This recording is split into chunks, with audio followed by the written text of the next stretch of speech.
I'm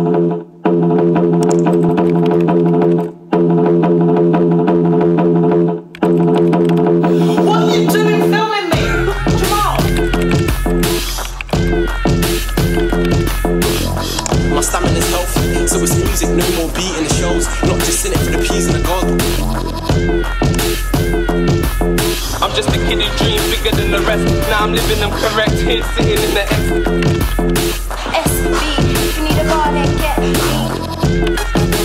Educate yourself, see it's not the money you make. It's compulsory, some are calling it poetry. SB TV.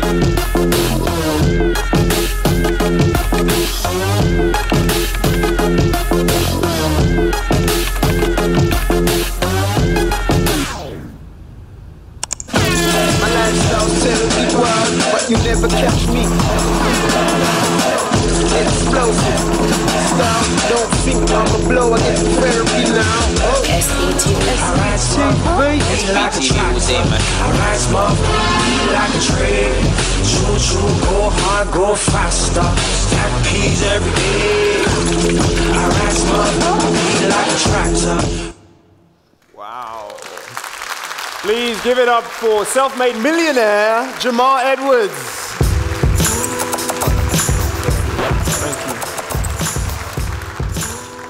At the last count, 650,000 subscribers, more than 350 million views. Jamal, why did you pick up the camera that first time and start this adventure on YouTube? I think my main reason for starting the channel was in my area there was a lot of my mates who were sort of artists and I didn't feel like they was being represented on the mainstream media platforms in the UK. So I thought YouTube was about a year old. I actually started, it was weird because I started filming, the original concept was Steve Irwin. And I used to go into my back garden and film all the foxes and all the animals. And then the nature TV presenter. I started uploading that and then people started saying, you need to start doing stuff which is a bit different. And then I was an MC back in the day. And then I started uploading my friends onto the internet and it started getting views and views. So I thought, all right, there's a gap in the market. I can try and keep on doing it consistently. But did you ever consider doing that, but maybe via TV? I didn't really think I could get onto TV, really. Why? What stopped you?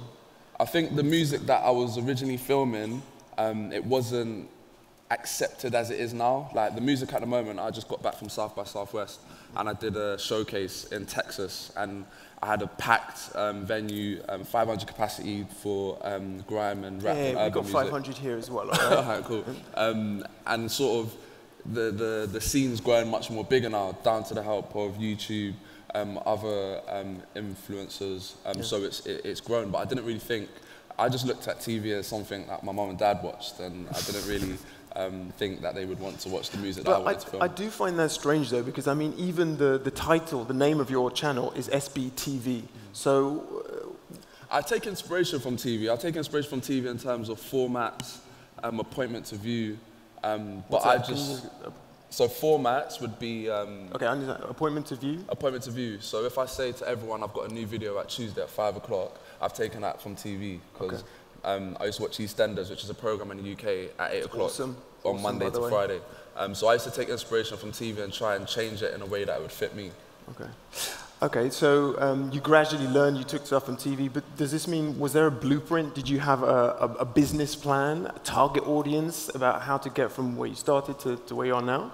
No, it was just all sort of a natural, I always said to people, I started it because it's a passion, and all the money and the fame, which isn't really important, but that's what people define success on, came after, and then I just had to deal with it in a way. I didn't have any business degree. I completed college, even though I wanted to get out of it, but my mum said if I complete it, she'll stay off my back.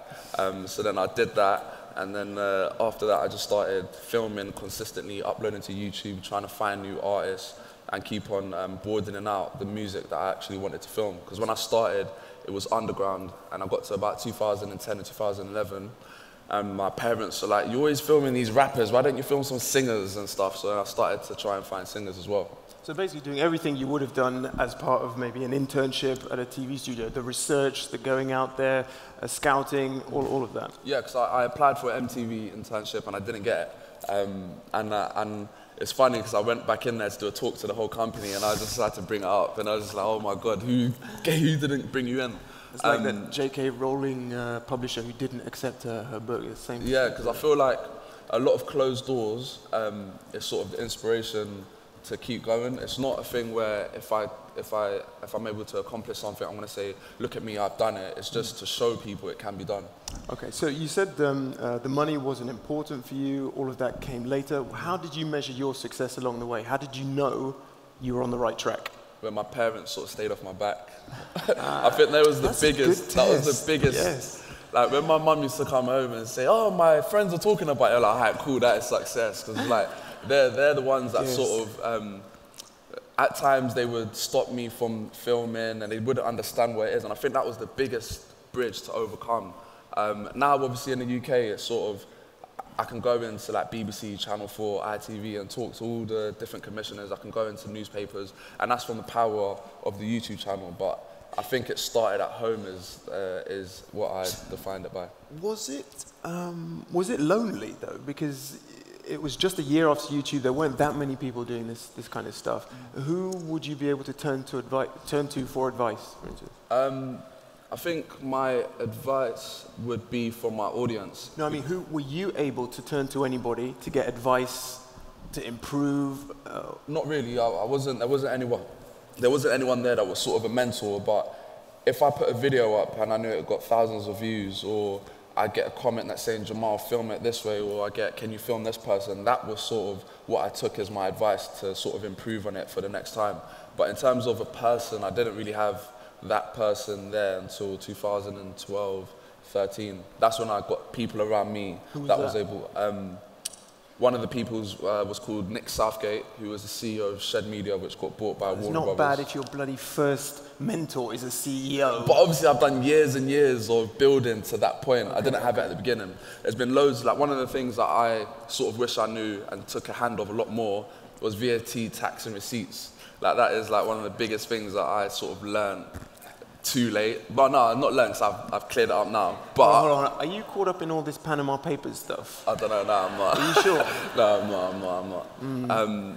But yeah, sort of, it was just the little things, but the mistakes that I made sort of made me who I am today, and I wouldn't regret it.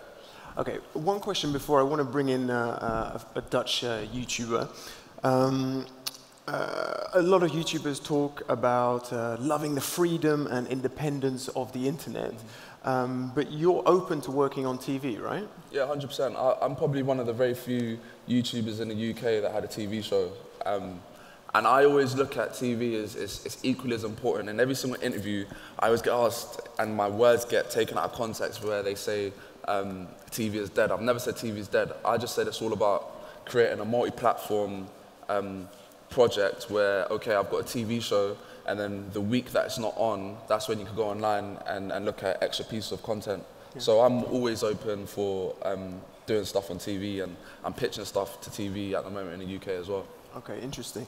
All right, let's bring in a speaker from the audience. Omar Kabiri, guys, is the founder of YouTube, the biggest YouTube festival here in the Netherlands. And he also represents a lot of very successful Dutch YouTubers. Before we talk to him, let's have a look at VT of the YouTube festival. Dan een nieuwe awardshow. Dat is een awardshow voor YouTubers. Feed YouTube Awards. Maar ook jonge YouTubers zelf. Die komen nu met de prijsuitreiking voor de beste online video's. Hoog tijd voor de allereerste Nederlandse YouTube Awards. Want we zijn bij de eerste, enige echte Feed Awards! Winnaar is Rutger! Beste gaming channel en de genomineerden zijn... Ik weet eigenlijk niet hoe ik me voel, misschien blij.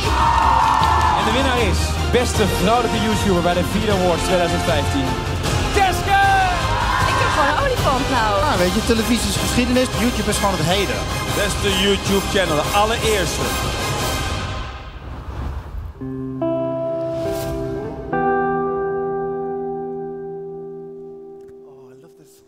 the sentimental music at the end there. That's lovely. That's tears to the eyes, right? Absolutely.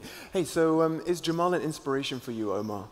Yeah, definitely. I mean, if you, all these young makers. I mean, he's 25. He's actually a little bit on the older side. If you see what, I mean, 60. What the hell does that make me? Fuck me. I'm sorry, man. Yeah, I'm sorry. No, but you're Asian. No, but okay, easy go. No, but it's yeah. We spoke about Jamal Edwards. No, I think I was actually one time at his place, at his office, with some YouTubers, and it was very inspirational to see. I mean, it's just basic, you know. It's just about the work. It's just about the ethic. It's just about making beautiful stories and trying to distribute that to the world and. Yeah, okay, very but let's talk about the stories, because a big criticism of a lot of YouTubers is that it's all very superficial. Makeup tutorials, hair braiding tutorials. I check them out myself. I braid my daughter's hair. Yeah, I see it. I had to braid Elsa frozen hair. But is it? Can we get more? Do you think we can get more content from YouTubers that has social impact? Well, I think that's a good way to see it. I think the thing is that these are young kids and they just started out on their attic by themselves. They don't find mentors because they're like the first ones to do it. So they have to go in and pioneer themselves. So up until now, a lot of YouTubers, if you look at a form of art form or aesthetic, they didn't really do a lot of cool stuff yet, impactful stuff yet. It's just right now they are playing with the tools, playing with the technology, playing with audiences and so on. And I think that's the next step they are going to take. But right now, if you look at the resources or at their own community, it's to get that knowledge and to get connected, to go onto another level, that's a hard thing. So. And do you see a danger in maybe bringing them into TV and then they get institutionalized, or do you think it's still possible and we should combine those worlds? I think they could empower each other, definitely. Up until now, it has been quite tough to work with YouTubers and combine them with the TV world from both sides. I mean, these YouTubers, they just started like school and how you have to make your homework and so on, and then you're sitting with a CEO of a big company or of a big organization, and you don't know the processes. You don't know what happens if you just say no to an offer, and how that works and so on. So, yeah, they're still very young, so you have to take that in mind. Yeah. Okay. Let's be patient. Yeah, definitely. Okay, thank you very much, Omar, guys. Omar Kabiri. All right, so we can be optimistic about the future in terms of bringing the two generations together, YouTube and TV. But there's definitely something that TV is doing wrong right now, because you're making fantastic content and you're reaching a lot of people, but TV is not doing the same. What are they doing wrong for you? I feel like TV, it's not as a quick turnaround. So whereas a piece of content on the internet would be relatively cheaper to produce and faster to turn around, and then faster to get feedback and then make any changes if you need to.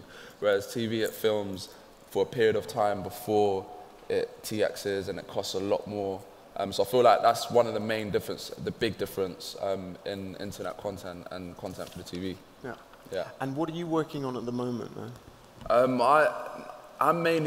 want to come and connect with loads of different people and sort of localize SBTV all over the place, all over the world, where I know I've got viewers. Because at the moment I've got viewers all over the world, but I actually need to go to the places and connect with the local talent and then build organically. So I want to try and do that over the next 3 years. So it could be interesting to have a hookup with Omar. Maybe. Yeah, because so interested he's left. He came to my office with Calvin, who's from Cinemates, and he's been telling me to come over for ages because he knows all the sort of music labels and all the artists. So definitely it's something that is interesting to me, definitely.